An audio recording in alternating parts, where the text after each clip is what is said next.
So today I'm going to run through a quick installation of Fedora using the Fedora Everything ISO.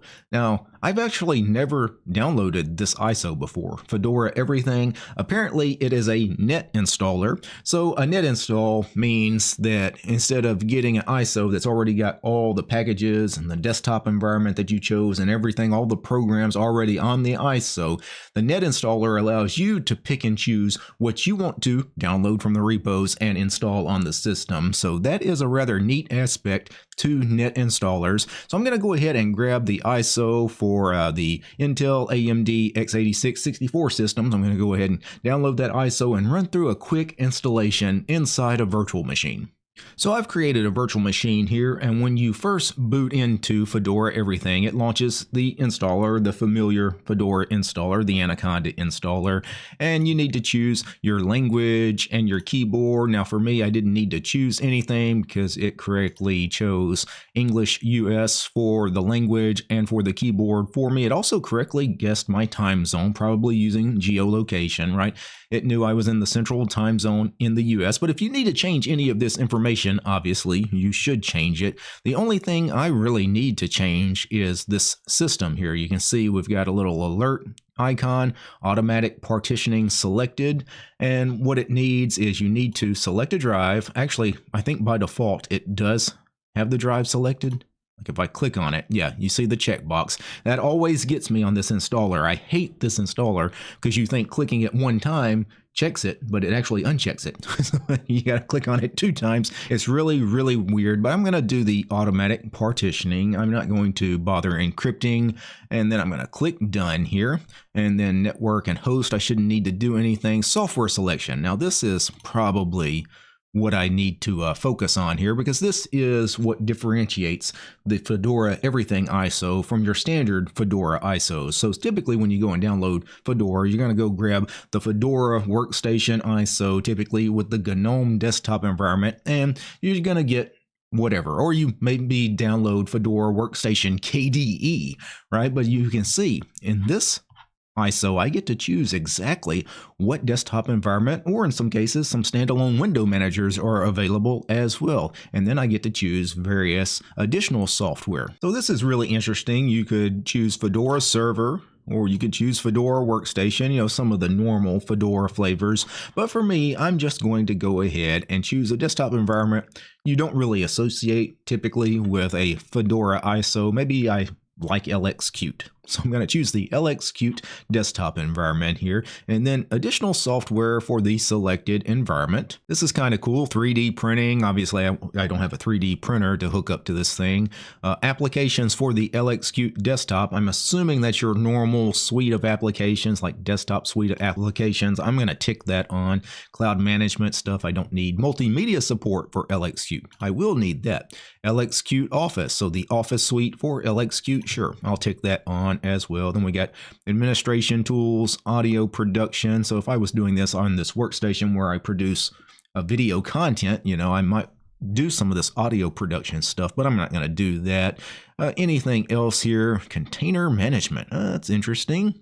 We've got development tools, domain membership. So that is for Active Directory domain. We've got games and entertainment, various KDE stuff. Now, why has it got all this KDE stuff? It's because LXQt and KDE are both Qt desktops. As a matter of fact, you do see a lot of KDE stuff inside the LXQt desktop environment. I could go ahead and choose LibreOffice if I wanted that Office suite rather than the LXQt Office that I chose earlier. Then we've got various system tools, text-based internet, and that's interesting. Video LAN client, so that's VLC. I do like VLC. I'll tick that on.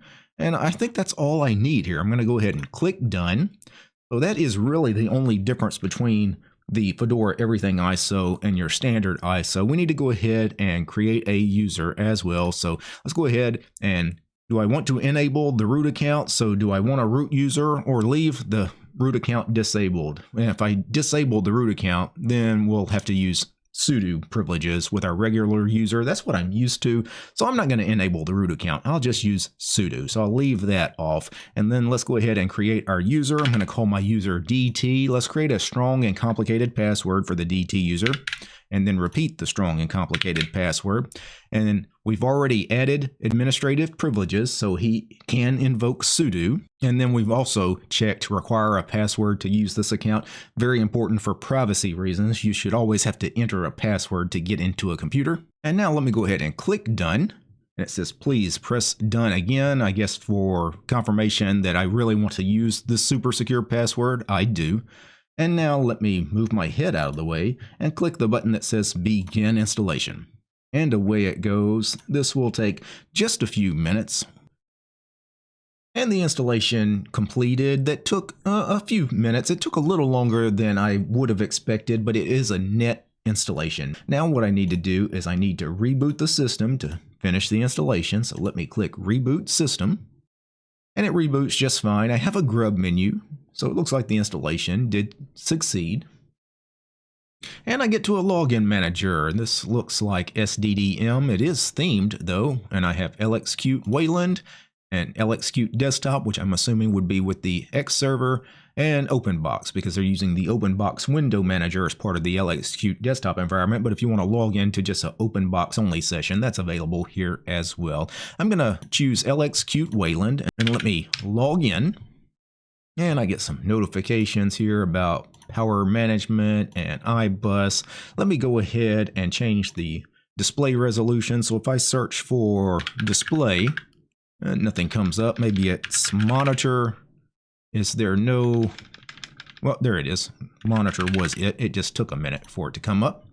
And LXQt monitor settings are currently unsupported under the Wayland protocol. Well, let me log out and log into the X11 session. So let me go ahead and leave and log out, and then go back into the menu here and choose LXQt Desktop, and then enter my super secure password.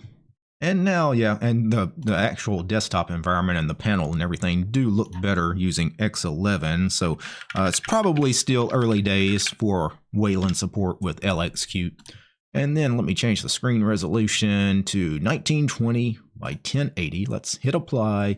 Yes, to save these changes. That way, every time I come back to this virtual machine, it will remember every time I log in that I want a 1920 by 1080 screen resolution. So there you have it. You know, this is the Fedora Everything ISO. I'm not going to go through the LXQt desktop environment or everything that I installed. Of course, everything I installed was things I chose. If I hit all applications here, you can see everything that was installed. It looks like it installed the Falcon web browser, so that's our web browser. The Office suite, it looks like it's going to choose LibreOffice for the Office suite. So I guess when I installed the LXQt Office package, it was LibreOffice, although it kind of makes sense. LibreOffice, kind of the standard. I also specifically asked for VLC to be installed, so I've got that. We've got the Qt terminal, obviously, so the terminal here. But all of this could have been anything I wanted. I could have chose the i3 window manager. I could have chose the Budgie desktop. I could have just installed plain vanilla Fedora workstation with the GNOME desktop. I could have installed Fedora KDE, which I've taken a look at their KDE spin. It's pretty nice. You know, I could have chose anything through that Fedora Everything net installer. So is this useful? Now that would be the natural question some people are going to ask. Is the Fedora Everything ISO even necessary? And I would say it is. It's nice to have an installer that you get to pick and choose components because not everybody wants to go grab the standard Fedora ISO with the GNOME desktop and then